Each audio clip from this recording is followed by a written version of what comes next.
انطاکیہ پرانے زمانے کا ایک بہت بڑا شہر تھا۔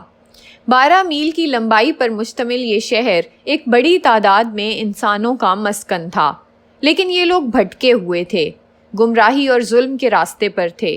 کچھ لوگ بتوں کی پوجا کرتے تھے اور کچھ ستاروں کو اپنا خدا مانتے تھے۔ ان بھٹکے ہوئے انسانوں کی ہدایت کے لیے اللہ تعالیٰ نے 2 نبی بھیجے، لیکن ان ظالم لوگوں نے ان دونوں نبیوں کی تکذیب کی۔ پھر ان کی تقویت کے لیے تیسرے نبی کو بھیجا گیا۔ ان تینوں نبیوں نے اللہ تعالیٰ کا پیغام ان تک پہنچایا اور اس شہر کے کونے کونے میں ہدایت کی تبلیغ کی، لوگوں کو اللہ کی وحدانیت کی طرف بلایا، دنیا اور آخرت کی حقیقت اور قیامت کے دن کا احوال بتایا، انہیں اللہ تعالیٰ کے عذاب سے خبردار کیا۔ لیکن اس شہر کے لوگ گمراہی میں اس قدر ڈوبے ہوئے تھے کہ 3 نبیوں کی تبلیغ کی کوشش کا بھی ان پر کوئی اثر نہ ہوا، اور پورے شہر میں سے صرف 40 لوگوں نے اس دعوت حق کو قبول کیا، اور باقی لوگ اس قدر ظالم تھے کہ انہوں نے ان ایمان لانے والے گروہ پر ظلم کی ہر حد کو پار کیا، یہاں تک کہ ان کو مار کر ان کی گردنوں میں سوراخ کر کے اس میں رسیاں ڈالی گئیں۔ اس شہر میں ایک ایمان والے کا نام حبیب النجار تھا،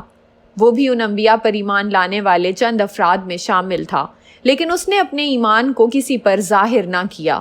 وہ بڑھئی کا کام کرتا تھا اور جو بھی کماتا تھا اس مزدوری کو 2 حصوں میں تقسیم کر لیتا، ایک حصہ اپنے گھر والوں پر لگاتا جبکہ باقی آدھا غریبوں اور مسکینوں پر۔ جب اس شخص کو ان تمام مظالم کی خبر ہوئی جو اس شہر کے لوگوں نے ایمان والوں پر ڈھائے تھے، تو وہ بول اٹھا کہ اے میری قوم، ان نبیوں کے پیغام کو حق جانو، ان کی پیروی کرو اور ان پر ایمان لے آؤ۔ یہ وہ لوگ ہیں جو تم سے کوئی اجر نہیں مانگتے، بے شک یہ راہ راست پر ہیں، اور میں بھی کیوں نہ اس ذات کی عبادت کروں کہ جس نے مجھے پیدا کیا اور جس کی جانب ہم سب نے پلٹ کے جانا ہے۔ کیا میں اس واحد ذات کو چھوڑ کر ان چیزوں کی عبادت کروں کہ اگر اللہ مجھ پر کوئی آزمائش لائے تو وہ سب میرے کسی کام کے نہیں، اور نہ وہ مجھے چھڑا سکتے ہیں۔ اگر میں ان کی پیروی کروں تو پھر تو میں کھلی گمراہی میں ہوں، لہٰذا میں خدائے رحمان پر ایمان لا چکا ہوں، تم بھی اس ذات پر ایمان لے آؤ جو ہر چیز پر قادر ہے۔ لیکن اس شہر کے گمراہ لوگوں نے اس کی ایک نہ سنی اور اس پر ٹوٹ پڑے، اسے انتہائی اذیت بھری موت دے کر اس کی لاش کو ایک کنویں میں پھینک دیا۔ حبیب نجار کو اپنی موت کے وقت وہ 3 نبی دکھائی دیے، جس پر اس کے آخری الفاظ کچھ یوں تھے کہ میں تمہارے رب پر ایمان لایا ہوں، مجھ پر گواہ رہنا۔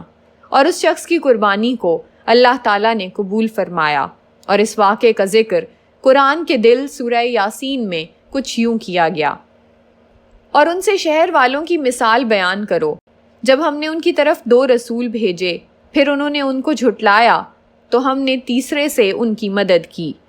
تو ان سب نے کہا کہ بے شک ہم تمہاری طرف بھیجے گئے ہیں۔ لوگوں نے کہا کہ تم تو ہمارے جیسے آدمی ہو اور رحمان نے کوئی چیز نہیں اتاری، تم صرف جھوٹ بول رہے ہو۔ رسولوں نے کہا کہ ہمارا رب جانتا ہے کہ بے شک ہم ضرور تمہاری طرف بھیجے گئے ہیں، اور ہمارے ذمہ صرف صاف صاف تبلیغ کر دینا ہے۔ لوگوں نے کہا کہ ہم تمہیں منحوس سمجھتے ہیں، بے شک اگر تم باز نہ آئے تو ضرور ہم تمہیں سنگسار کر دیں گے، اور ضرور تمہیں ہماری طرف سے دردناک سزا پہنچے گی۔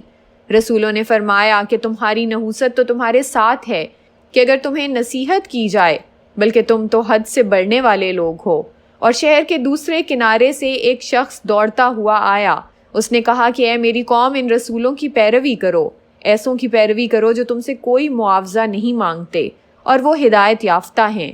اور مجھے کیا ہے کہ میں ان کی عبادت نہ کروں جس نے مجھے پیدا کیا، اور تم اسی کی طرف لوٹائے جاؤ گے۔ کیا میں اللہ کے سوا اور معبود بنا لوں کہ اگر رحمان مجھے کوئی نقصان پہنچانا چاہے تو ان کی سفارش مجھے کوئی نفع نہ دے گی اور نہ وہ مجھے بچا سکیں گے۔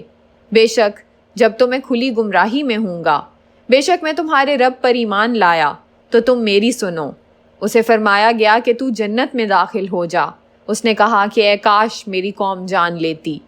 جیسی میرے رب نے میری مغفرت کی اور مجھے عزت والوں میں شامل کیا، اور ہم نے اس کے بعد اس کی قوم پر کوئی اور لشکر نہ اتارا اور نہ ہم اتارنے والے تھے۔ وہ صرف ایک چیخ تھی تو جبھی وہ سب بجھ کر رہ گئے۔